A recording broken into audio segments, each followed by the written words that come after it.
Hola chicos, buenos días. Hoy es 2 de junio del 2026 y esta clase es parte de su segundo parcial. Ok, entonces vamos a empezar con la parte de la columna. Ya terminamos con miembro inferior, miembro superior y vamos a continuar con la parte de columna para después ver toda la parte de valoración postural. Vamos a recordar un poquito de anatomía, ya les dejé alguna actividad ahí en Classroom para que a la hora de colocar el goniómetro y medir como cada grado de movimiento no solamente sea el aplicar el goniómetro, sino también en empezar a buscar datos que nos puedan aportar información relevante para el diagnóstico del paciente. Entonces, vamos a recordar o vamos a ver la parte de la anatomía. Vamos a hablar de que en la columna cervical tenemos dos partes importantes. Tenemos una columna cervical superior y una columna cervical inferior. Quiere decir que la columna cervical superior solamente va a ser parte de lo que es el atlas y axis, que en este caso es C1 y C2. En el caso de la columna inferior va a ser a partir de lo que es la carilla inferior de lo que es C2 hasta lo que es C7. Entonces es parte como de la columna inferior cervical. Tenemos ciertas características importantes en la columna que vamos a ir viendo a grandes rasgos. No me voy a extender tanto porque si el video es demasiado pesado, pues no podemos como verlo tan fácil. Entonces va la primera parte y voy a ser un poquito breve en cuestión a esto. Déjenme acomodar la pantalla.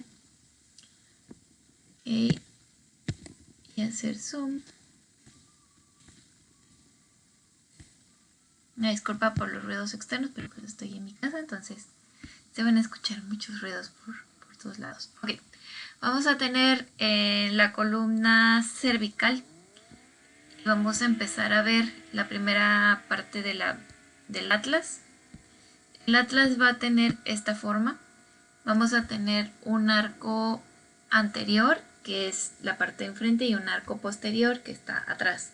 Tenemos en la parte superior lo que son las carillas articulares superiores, donde van a ir los cóndilos occipitales. Vamos a tener de lado lo que son las apófisis transversas, los forámenes transversos o agujeros transversos. Y característica importante de la primera vértebra es que va a tener un espacio en la parte de atrás del arco anterior que va a ser la fobia del odontoides, o sea, va a ser la parte donde se va a anclar o donde se va a acomodar el diente del axis o la apófisis odontoides. Entonces, en esa partecita, pues vamos a tener como un huesito que va a entrar y se va a acomodar en ese espacio. Esta primera vértebra no tiene apófisis espinosa, quiere decir que el arco posterior o la protuberancia posterior va a ser esa pequeña espinita que se ve aquí, que va a ser la que va a suplir como el espacio de lo que es la apófisis espinosa. Ok, vamos con la siguiente vértebra. En este caso vamos a ver al axis. El axis va a tener carilla articular superior, que es la que se ve aquí en gris, carilla articular inferior, y aquí empieza la inclinación o la posición fisiológica de nuestra columna cervical. Vamos a tener la apófisis odontoides o el diente del axis, que es ese hueso prominente. En cuerpo vertebral, a los laterales tenemos las apófisis espinosas, los forámenes transversos, los agujeros transversos, el agujero medular y la parte de las láminas son estas de aquí, están así el agujero y a los lados están las láminas para conjuntarse en la apófisis espinosa. Entonces, esa es como la parte más importante.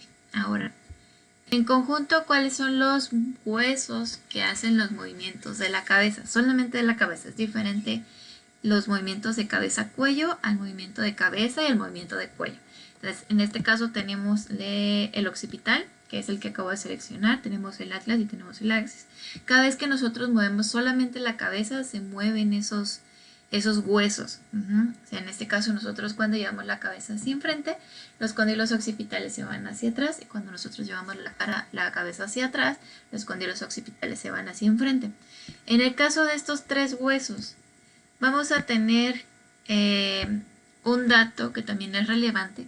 No tenemos disco vertebral o disco intervertebral.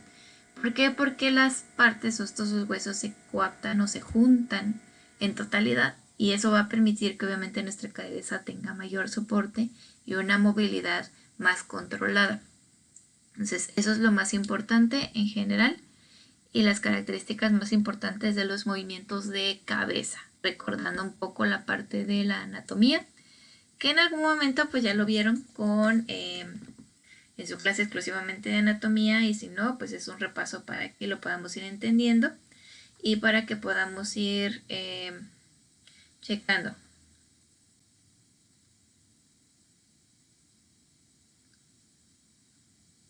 Ok, va. Ahora, si aislamos la tercera vértebra cervical, tenemos un cuerpo vertebral que es el que se está viendo de frente. Tenemos a los laterales, lo que son las apófisis transversas, y si ven está como así, como si fuera con piquito. Bueno, los piquitos que están así a los extremos se llaman apófisis unciformes. Todo ese espacio como en U o S invertida o acostada es el espacio donde se va a existir o se va a acomodar el disco intervertebral. Cuando nosotros movemos el cuello con relación a la cabeza, bueno, acompañándonos a la cabeza, lo que va a hacer es que la presión interna del disco intervertebral se va a aventar o se va como si fuera un globo. Si le aplastas el globo de la parte de enfrente, el aire se va a la parte de atrás. Y si aplastas el globo de la parte de atrás, se va para la parte de enfrente. Entonces, cuando nosotros hacemos flexión de cabeza, entonces el espacio o el aire o el líquido que está dentro del disco intervertebral se va hacia atrás. Y cuando nosotros hacemos extensión, se va hacia enfrente. Entonces, esos dos movimientos se controlan y en general todos los movimientos se distribuyen las cargas en todo lo que es el disco intervertebral. Pero hablando de otra vez de la anatomía, esos piquitos que están en el lateral se llaman apófisis unciformes. Tenemos el cuerpo vertebral, que es este que está en la parte de enfrente, apófisis transversa que están en los laterales, y si movemos un poco y lo vemos diferente, vamos a tener más delimitado como las partes anatómicas de la vértebra. Tenemos unos agujeritos que están al lateral que se llaman forámenes transversos, y aquí a un lado de los forámenes transversos se van a ver dos piquitos, como si fueran unas pinzas de cangrejo. Esos piquitos vamos a tener una posterior y una anterior. Quiere decir que esos dos picos se llaman apófisis transversa, pero no se divide apófisis transversa anterior y apófisis transversa posterior. Y eso va a generar que ese músculos se anclen de esa parte de nuestro cuerpo. Tenemos nuestras carillas articulares, que son las que se ven en gris, que están como hacia atrás. Tenemos las láminas basales, que después de las carillas articulares se conjuntan y se unen formando una aletita de tiburón. Esa aletita de tiburón se llama apófisis espinosa derecha y apófisis espinosa izquierda. Y todo el agujero de en medio es por donde pasa la parte de nuestra médula espinal. A partir de lo que es la tercera vértebra cervical, todas las vértebras son iguales. Todas las vértebras tienen las mismas partes y si notan, en las carillas articulares están como inclinadas, están así, como a 45 grados. ¿Ok? Entonces, esos 45 grados son los que van a ejercer, los que nos van a dar la forma de lordosis cervical. O sea, esa curvita que tenemos es anatómicamente porque una faceta articular se articula con otra faceta. O sea, la superior se articula con la inferior y así continuamente con las otras.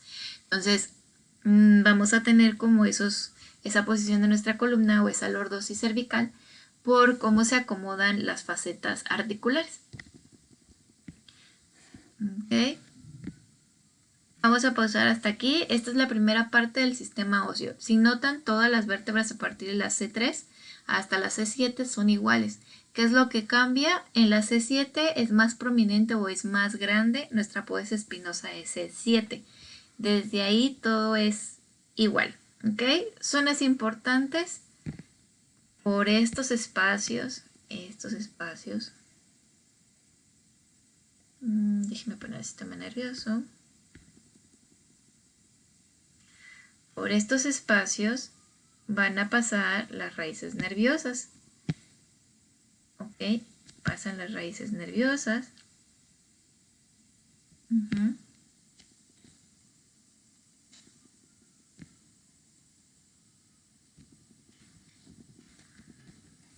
Ok, igual pasan las raíces nerviosas. O sea, digamos que entre los pedículos que forman un puente van a pasar las raíces nerviosas. Y por el foramen transverso o agujero transverso, que es este hueco que se está viendo aquí, va a pasar una parte importante de la irrigación de nuestro cerebro o hacia nuestro cerebro, que se llama arteria vertebral. Entonces, esta venita o esta arteria va a ir hacia la parte de nuestro cerebro y nos va a permitir una correcta irrigación hacia lo que es algo que se llama polígono de Willis. Entonces pasa por cada una de nuestros agujeros transversos de la columna cervical. Vamos a pausar hasta aquí, voy a pausar y voy a continuar con la parte de los ligamentos.